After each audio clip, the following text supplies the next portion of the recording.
Hello गोड़ लागत तनी प्रणाम करता नहीं। नमस्ते। आप सब कैसन बने जाए जरूर बताइए जा। भगवान करे कि जो जहाँ रहे स्वस्थ रहे, मस्त रहे और सुखी रहे। हम तो यही प्रार्थना करब। और आज हम एक कन्यादान गीत लेके आए बानी जो कि बड़ा ही दर्द से भरा बा। और जिसको जिसको बेटी है ना, ये गीत सुनकर बिना रोए आप नहीं जाइएगा, तो ज़रूर सुनिएगा। और बहुत ही दर्द है। भगवान, बेटी का विदाई जो होता है ना, वो बहुत ही कठिन होता है, लेकिन क्या करिएगा, दुनिया का नियम है, विदाई तो करना ही पड़ता है। तो आज हम विदाई गीत या कन्यादान गीत बोलेंगे लेके उपस्थित बानी। आप लोग जरूर सुनी जा और लाइक करी जा, शेयर करी जा, और चैनल पर नया बनी जा तो सब्सक्राइब करी जा और एक प्यारा सा कमेंट करी जा ताकि हमें अच्छा लगे और हम अच्छा महसूस करें। तो सुनी जा कन्यादान गीत। अरे अंगूरी के दर दे लोगावा, अंगूरी लोगा हो जानी है। अरे बेटी के दर दे लोगावा, पापा जी हो जानी है। अरे अंगूरी के दर दे लोगावा, अंगूरी लोगा हो जानी है।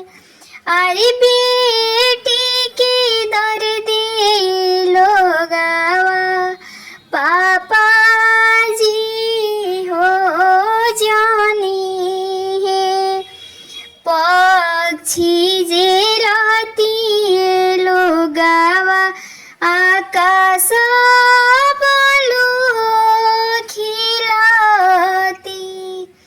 अरे सुगावा जे रहती है लोगावा, आकाश बालू खिलाती।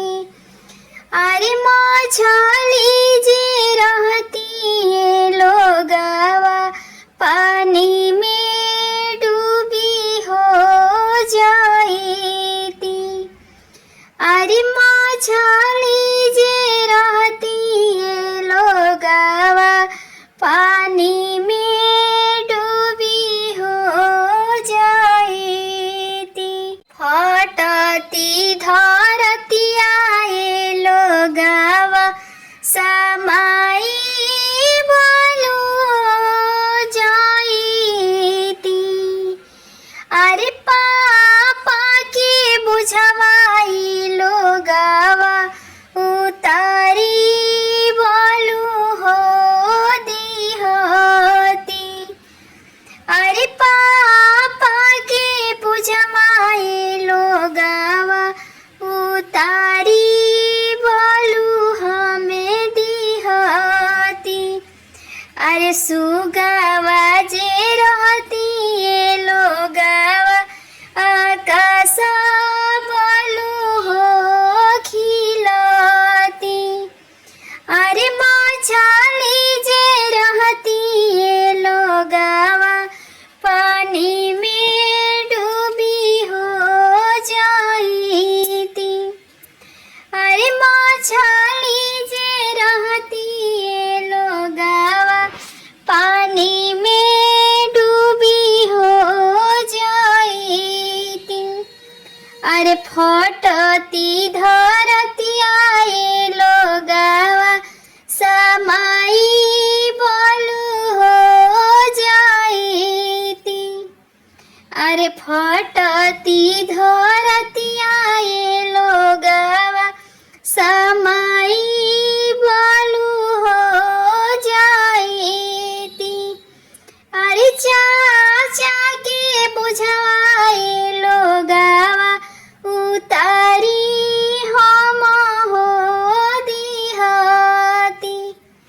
अरे भैया के बुझवाए लोगावा, उतारी हम हो दिहती।